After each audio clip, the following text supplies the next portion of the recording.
मैं शुरू से कह रहा हूं, देखिए मैंने पहली बात बल्कि 15 जून को ही सुनील झा एक रिपोर्टर है हमारे साथ, और उन्होंने कहीं मेरा ट्वीट पढ़ा था, उन्होंने कहा आपको क्या लगता है और क्यों ऐसा लगता है कि ये हत्या है।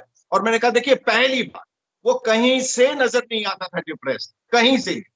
और उस समय मुझे नहीं मालूम था कि वो डायरी लिखता है, या मुझे ये नहीं मालूम था कि उसने आगे के अपने मुस्तकबिल के लिए 4-5 साल आगे का सोच रखा था। मुझे कुछ नहीं मालूम था, लेकिन एक इंसान को देख के आप जायजा तो लगा सकते हैं, एक अंदाजा तो लगा सकते हैं कि ये कहीं इसमें कुछ गड़बड़ है, देयर इज सम एबरेशन, और इसकी वजह से ये हो सकता है, ऐसा कर सकता है किसी भी एंगल से, किसी भी दृष्टिकोण से। अगर आप देख लें, सुशांत ऐसा प्रतीत होता ही नहीं था, वो इतना जिंदा दिल था।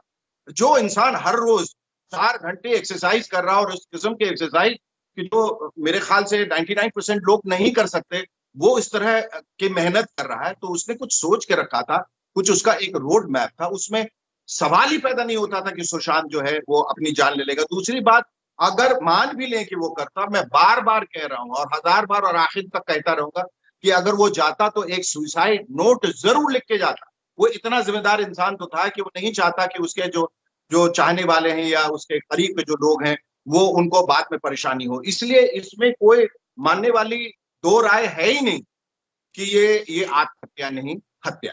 जी, बस अब हम इसके तह तक पहुंचे। उसकी जिंदगी के साथ खिलवाड़, बल्कि ये कहना अतिशयोक्ति नहीं होगी इस वक्त कि उन्होंने सुशांत को जीते जी मार दिया। वो एक लाश पहले ही बन चुका था, इन्होंने उसकी जिंदगी खत्म कर दी थी। आप देखें कि उनके घर के जो नौकर हैं वो कह रहे हैं, या जो भी उनके हाउसकीपर वगैरह कह रहे हैं कि साहब दिन भर सोते रहते। वो सोते क्यों रहते? जो आदमी हंसता खेलता रोज एक्सरसाइज कर रहा है, फिल्मों की बातें कर रहा है, स्क्रिप्ट डिस्कस कर रहा है, और आप तमाम उनके वीडियोस देखें, चाहे वो उनको उनको ये कहा गया कि वो पेरिस में गए और वो बहुत डिप्रेस्ड हो गए थे और रूम से बाहर नहीं निकले। उनकी तो तस्वीरें हैं बाहर, जो वो पेरिस में हर जगह घूम रहे हैं और इतने खुश नजर आ रहे हैं। तो उसको तो उन्होंने जीते जी मार दिया। उन्होंने कहा कि जब तक अगर ये जिंदा है, और इस तरह का इंसान जो इतना सुपर चार्ज रहता है हमेशा, इस तरह से रहेगा, तो हम अपने षड्यंत्र को जो है कंस्पिरेसी को अंजाम नहीं दे पाएंगे।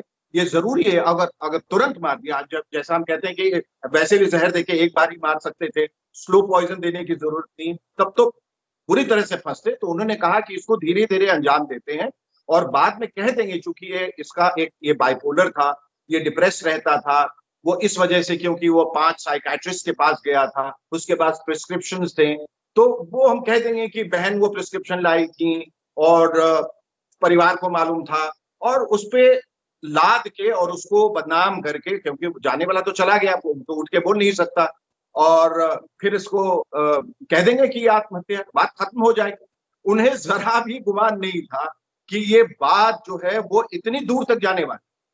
इनको जरा गुमान नहीं था। उन्होंने कहा कि सब कुछ हो गया। वो कहते हैं ना, खाने के बाद लोग बिल्कुल ऐसे करते हैं कि अब सब हो गया, मुंह पोछ के उठ गए, और पता चला कि भाई आपका आपने जो जो सुराग छोड़े थे वो सब बाहर आ